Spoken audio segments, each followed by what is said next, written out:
یو سړی راغی چې یا رسول الله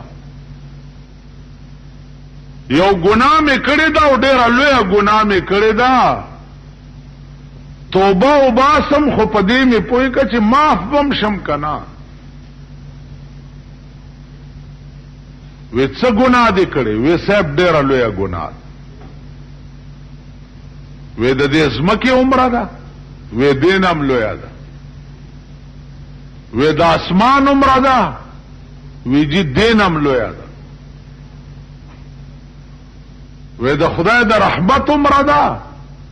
وی د رحمت په مخ کې خود ماشي د وزر نه وړه ده. وی وایه څه ګناه دې کړې؟ وی صاحب ګناه مې دا کړې ده 11 میلیونه دي او 10 مې زامن دي.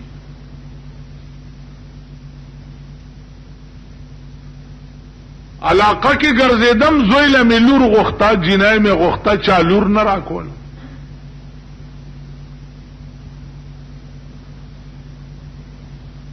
یو لزا بل لزا بل لزا بل لزا. ولی لکه څوک وایه د جهیز دا پیسې در سره نشته، څوک وایي کور دې ګاڼ دی، څوک څه وایي، څوک وایي خوار یې، څوک وایي غریب یې.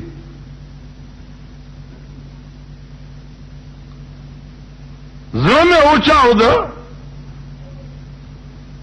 وګرځېدم خو زما زامنو له چا لور نه راکول. غصې واغستم او رالما 10 زامن می او 10 لوڼه می ورته خپلې نکاح کړې.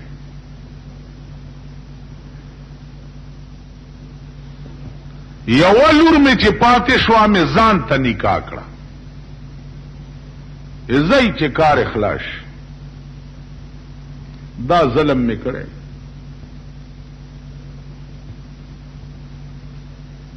رسول الله صلی الله علیه وسلم سوچ واغست.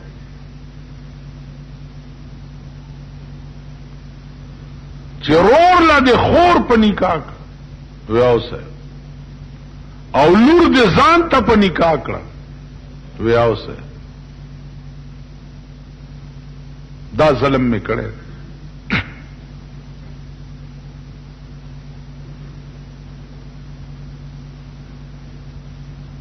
د سوچ خبره دا ګناه به څنګه معاف کی؟ عزیزانو دا ګناهونه ډېر خلقو نشي. تیر ورځو کې یو سړی ما تراغه چې یو تپوس کوم ستا مسئلے ټولی چې دی کو تکماری دا ما ته وایي او ولګ نرمه غوندې مسئلے پښتنې لراغله ما چې کنزل راتاونه کې او نه راته بد وي نو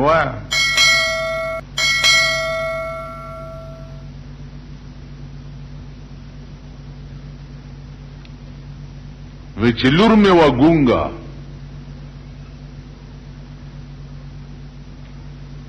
په جبا ګونګای وا ځوانه شوه چا کوله نه ښځه مې کور کې نه وه او کور ته چې رالم دا خپلې لور سره رانه بدفعلي وشوه.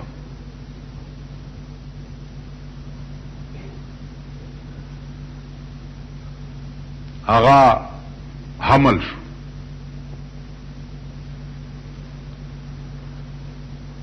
لویه خېټه شو. رور ته تپوس وکړو چې دا ولې؟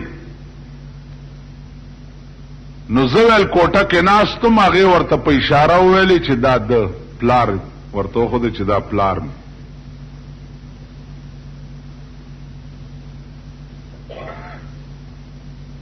نو زه پوه شوم چې دا خو ګونګی ده اوس که نور چاته ہوئے او درورم آثار بدل شو، اراده دا وکړه چې دا پلارم وجل پکار دی او دا خورم وجل پکار.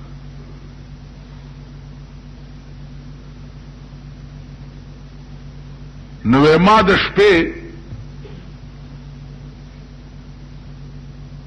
دا غونګه په مرایم بالغ کې خو رګړ می ورکو، د زوی په مرایم کې خو رګړ می ورکو، دواړه می ختم.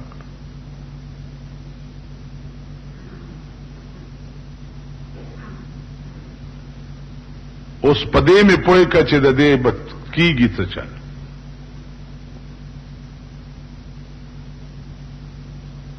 عزیزانو الله دې امان راکړي. انسان ډېر عاجز شي، ډېر عاجز شي، ډېر لوی لوی تقوادار او پرهیزګار لوش. دا دعا کوي چې خدای امتحان را باندې مکوا. امتحان راغی بیا نه مولا به ټینګيږي او نه به میا ټینګيږي او نه به پیر ټینګيږي او نه به بزرګ. امتحان ډېر ګران شي. صرف د پیغمبرانو ذوات اقدسو چې امتحان براغه او بوټ بته ووت. ته اوس بزرګ او ولی یو ځوانه جنې در سره کوټه کې ګیروما، ستا ایمان به تر ساره پورې پته ولګي چې ته بچ پاتې شې.